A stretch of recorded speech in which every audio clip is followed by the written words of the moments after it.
Les reins que vous voyez sont ici, en dessous des côtes. C'est pas en bas là-bas, le bas du dos est là-bas. Et là, en bas là, on appelle ça les hanches. D'accord.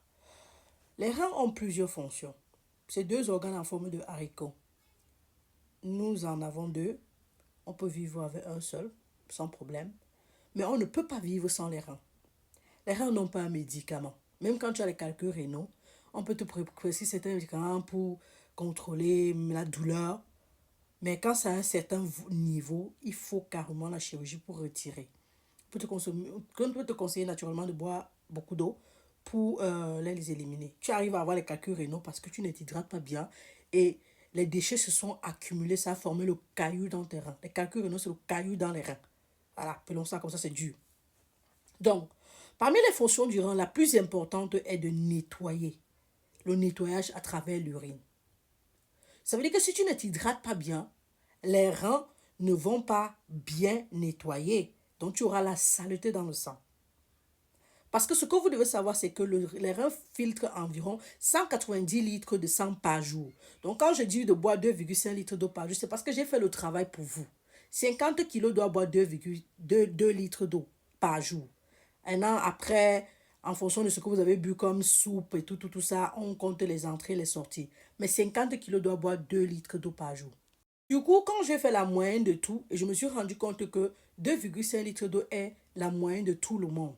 En sachant que même si tu ne bois pas assez, tu bois 2 litres d'eau, ça va aller. Imagine-toi quelqu'un qui a 100 kilos, 130 kilos.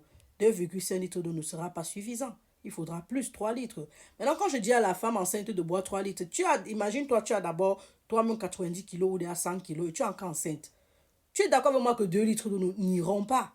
Donc, je parle de ça parce que les gens ont dit que non, 2,5 litres d'eau c'est trop pour les reins, ça va fatiguer les reins. Je précise, les reins filtrent environ 190 litres de sang par jour. Ça passe, ça tourne, ça revient au rein. Filtrer, ça enlève la saleté, ça renvoie l'autre en circulation, ça revient encore, ça filtre. Ça signifie en d'autres termes que si tu ne t'hydrates pas bien, les reins vont rejeter quoi? Les urines très acides de couleur marron. Or, on voudrait que la couleur de l'urine soit jaune clair. C'est pour ça qu'il faut boire assez d'eau. Et quand je te demande de boire de l'eau chaude à 50 degrés, quand tu bois, tu pars directement aux toilettes. Pourquoi? Parce que ça facilite la circulation. C'est-à-dire que quand tu bois cette eau-là, les reins reçoivent le sang, la circulation est bien fluide et tu vas vite éliminer les urines. Et tu vas te rendre compte que c'est jaune clair parce que la saleté sort. Hey, Seigneur, la santé est trop magnifique, je vous promets. Le corps humain me plaît, c'est ma passion. J'aime cette affaire de corps humain. C'est trop magnifique. Je vous parle là de la physiologie du corps. Je ne parle pas de quelque chose d'extra, c'est la physiologie. C'est la physiologie. Donc, je parlais seulement de la fonction de nettoyage des reins et de filtration. Si tes reins ne filtrent pas, ne nettoient pas la saleté, ça veut dire que tu auras les plus grosses toxines dans le sang. Parce que quand on dit sortir par les urines, il y a les toxines qui sortent aussi. Il y a beaucoup l'acide urique qui sort. Parce que si l'acide là ne sort pas, tous ces déchets ne sortent pas, tu vas finir aussi par avoir peut-être la goutte aussi. Donc tout ce qui ne sort pas, qui devrait sortir, va s'accumuler quelque part.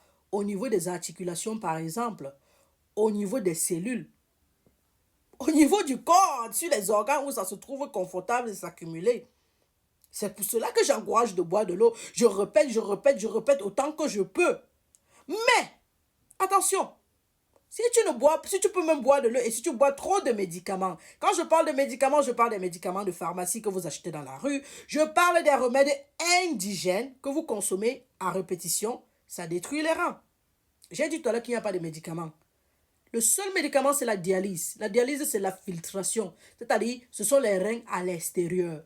Tu ne peux pas vivre sans la filtration. C'est-à-dire que si tes reins ne fonctionnent pas et que tu dois faire la dialyse, ça doit être au moins 3 fois par semaine ou 4 fois par semaine. Environ 3 heures de temps ou 4 heures de temps. On retire ton sang, on filtre dans une machine et on te remet ça. Et quand on filtre, il faut ajouter d'autres choses dedans. Parce que les reins aussi servent à régler l'équilibre entre les bases, les ions du corps. Je vais prendre simplement le sodium. Les reins aident à éliminer le sodium qui est le sel. Si tu en consommes de trop ou pas, et que les reins n'arrivent pas à éliminer, c'est tu vas avoir les œdèmes. Parce que si tu n'as pas, si l'équilibre n'est pas équilibré, tu vas avoir les œdèmes, c'est-à-dire les pieds vont gonfler, l'eau s'accumule. Les œdèmes peuvent être simples au niveau des pieds, ok, on est d'accord, ou au niveau des mains. Mais ça peut aller plus loin au niveau des poumons. Et si c'est que tu as l'embolie pulmonaire, well, you're gone. C'est un cas d'urgence. Donc là, c'est trop grave. Parlons de ce que vous connaissez. Donc c'est pour ça qu'on dit souvent soulever les pieds, réduire la quantité de sel et vous bien vous hydrater. Ça baisse, ça baisse surtout chez la femme enceinte. Ouais, il faut marcher. Allez bien marcher pour que la circulation soit correcte parce que ce sont les muscles qui renvoient le sang vers le cœur. Les veines n'ont pas de pression. Donc, quand tu marches, les muscles se contractent et ça renvoie le sang vers le cœur et la circulation est bonne. Il y a moins d'œdème. Ah, j'aime trop la santé. C'est trop magnifique. Hein? Quand j'explique là comme ça, même si vous n'avez pas là à l'école, vous comprenez, non? Voilà.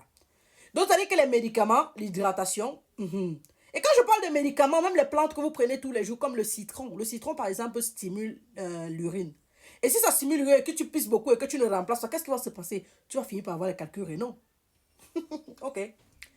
Donc, allons maintenant à une autre fonction qui est celle de produire les globules rouges. Produire les globules rouges veut dire quoi? Ça veut dire que si ton hémoglobine, pour que tu ne sois pas anémique, par exemple, si les reins ne produisent pas l'érythropoïétine, ou parce que les reins sont souffrent, parce que les reins ont un problème, ça veut dire que tu vas aller être anémique. Et la femme enceinte, par exemple, si elle n'a pas, si la fonction là n'est pas correcte, son enfant risque d'avoir la bifida spina, qui a une malformation qui peut conduire à la mort du bébé. C'est pour cela qu'on demande de prendre l'acide folique durant les 3 premiers mois pour stimuler aussi ce truc-là pour que le tube neural soit bien formé. Ah, Thérèse. Donc, ça dit que même les reins agissent sur le fait que tu sois anémique ou pas. Hey. Aïe! Les reins contrôlent la tension parce que ça travaille de pair avec le cœur. Je vous ai parlé du sodium tout à l'heure. Je vous ai parlé de l'équilibre des hormones, des ions et autres. Des sels minéraux, disons ça comme des sels minéraux. Donc, si les reins souffrent, le cœur va souffrir. Par conséquent, tous les organes vont souffrir parce que c'est le cœur qui envoie le sang en circulation. Parce que c'est le cœur qui envoie le sang en circulation. Si les organes reçoivent une pression trop élevée de sang, ces organes souffrent. C'est pour cela qu'on contrôle l'hypertension. C'est pour cela que certains médicaments de l'hypertension peuvent agir sur contrôler les reins. Aïe, les reins. Le système rénal-angiotensine qui contrôle la pression artérielle, la tension artérielle.